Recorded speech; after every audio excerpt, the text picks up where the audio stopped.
We have a new RFK Jr. scandal. This time he was at some closed door meeting, potentially with donors here, and he's talking about COVID. And he makes the argument that actually it may be biologically or ethnically targeted, where the people who seem to be spared are Ashkenazi Jews and the Chinese. Okay, so let me play this video for you, and then we'll react to it. And we need to talk about bioweapons. The level, I know a lot now about bioweapons because I've been doing a book on it for the past 2.5 years, and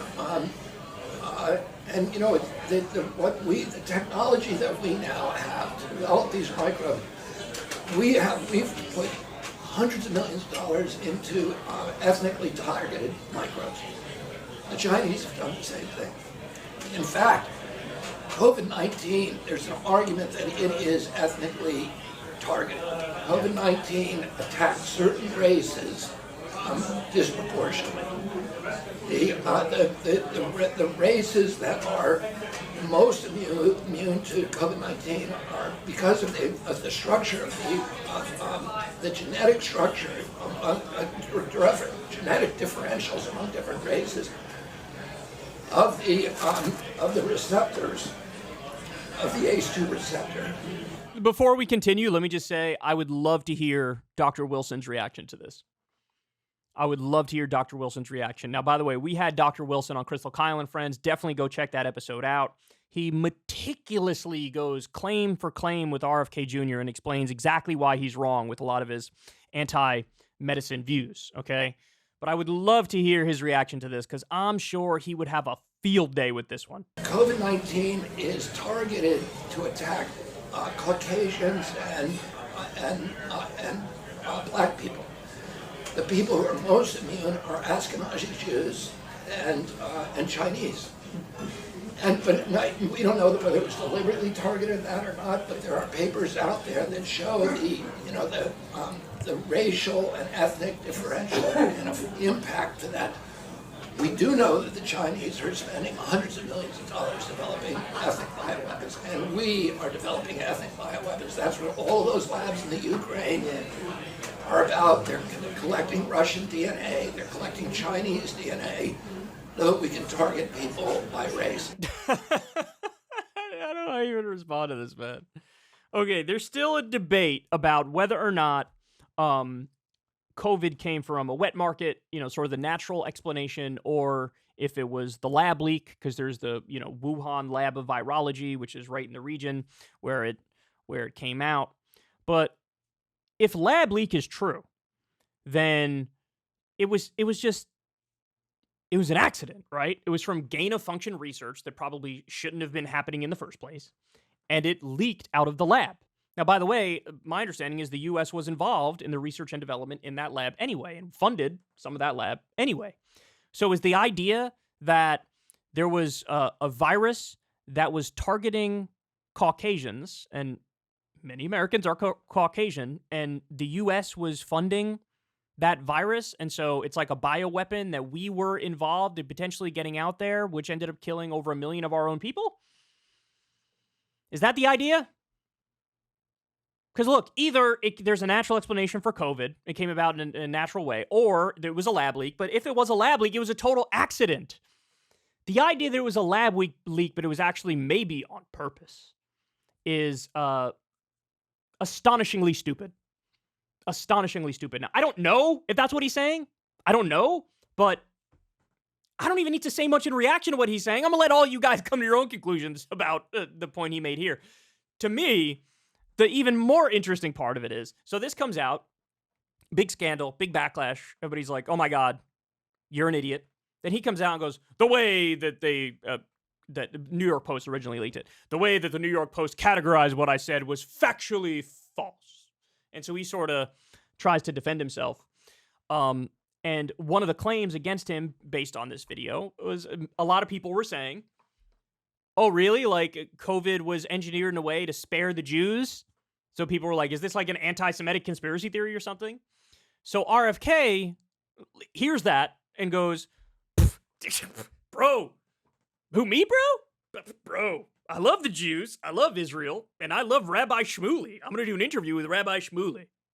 Oh my God. Oh my God, you clown of all clowns. So look, his reaction, I love this.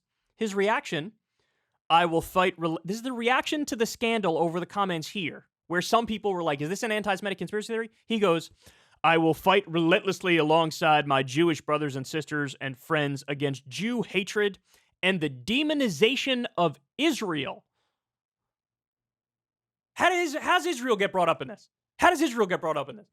He continues, I've just recorded an interview with Rabbi Shmuley, whom the same New York Post just this month called the most famous rabbi in America. See? I have Jewish friends. I have Jewish friends. Whom the same New York Post called the most... Blah, blah, blah. I have called upon the Biden administration not to consummate a second Iran deal that would give that genocidal government a legitimized nuclear program. Excuse you? How do we get from a conspiracy about COVID being an ethnically targeted bioweapon, now all of a sudden you're like, definitely don't do a new Iran deal. Definitely don't make peace with Iran. Are you kidding me? What a sick, sick joke. How can he possibly take this position? You're in a Democratic primary, Dippy, and you're out there shitting all over Obama's maybe his number one accomplishment, which was the Iran nuclear agreement, which, by the way, was working perfectly until Donald Trump went in there and ripped it up. Remember, the IAEA, the International Atomic Energy Agency, verified over a dozen times that Iran is following the deal. So in other words, the international community goes in there, regulates their nuclear program, and they're only allowed to enrich it to the point of electricity for their power grid and research for science. And it was verified that that's exactly what they were doing. And we were giving them back their own money that we had stolen. So we were easing the sanctions, giving them back their own money that we had stolen in exchange for them not creating a nuclear weapon. That's what the deal was. It was working perfectly. It was working perfectly. Trump goes in there, rips it up, assassinates a top Iranian commander named General Soleimani, who was fighting ISIS on the ground because he's an idiot and a neocon and a hawk. And this idiot's out there saying, definitely don't do a new Iran deal, even though it was working perfectly. Oh my God. We went from given a conspiracy about ethnically targeted COVID sparing Jews and the Chinese, we went from that, and now he somehow compounds all of it and makes it way worse by saying, I'm against anybody disagreeing with Israel in any way, shape, or form, and definitely don't make peace with Iran. Oh my God. Oh my God. This is so sad. He continues, in the same interview, I called upon the Democratic Party to return to the strong, unconditional support of Israel that was the hallmark of the party under the leadership of my uncle and my father. Well, hey, buddy, fuck your uncle and fuck your father. Okay, this is one of the biggest problems with unconditional support. Do you know what the word unconditional means? So they're allowed to keep doing apartheid. They're allowed to do a slow motion ethnic cleansing.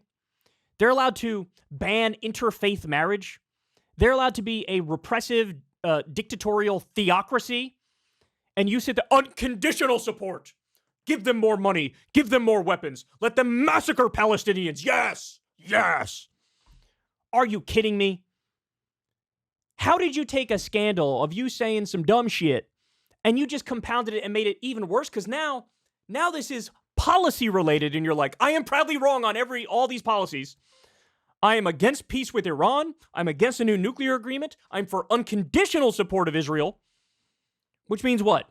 Keep giving them money. Keep giving them weapons. Let them massacre Palestinians. No peace deal whatsoever. Don't bring about Palestinian human rights. Just shut up and bend the knee and cuck yourself to Israel. What a joke. What a joke. Jesus Christ, man. It's such a pathetic scandal and reaction. I got to be honest with you guys. When the video leaked, the New York Post video of him talking to the donors and saying, COVID's ethnically targeted, it spares the Jews and Chinese. When I first saw that, my reaction was, oh, this is like classic RFK Jr. Like, I could have guessed he was going to say some shit like that before he even said it. Like, I was like, oh, he's probably going to, that seems like par for the course for him. So I'm not kidding when I saw that, I was like, I don't even know if this is going to make the show. Because this is just standard operating procedure for RFK. This is just status quo RFK. It's just stuff he says, stuff he does. It's par for the course. It's so predictable. So predictable. So I don't even know if that was going to make the show. What pushed me over the line, like, okay, now I got to talk about this, is his reaction to it. Is this comment on screen? This is the comment that made me like, oh, well, now I have to talk about this. Because not only did you say the goofy stuff then, also your reaction to it makes it significantly worse. Oh, Jesus Christ. This is so embarrassing. Anyway. All right, there you have it. There you have it. What a weirdo. That's all I have to say about this. Hey, y'all, do me a favor and like and subscribe. It helps out big time in the algorithm. Click the bell as well for notifications when videos drop. And watch that video on screen right now. You know you want to.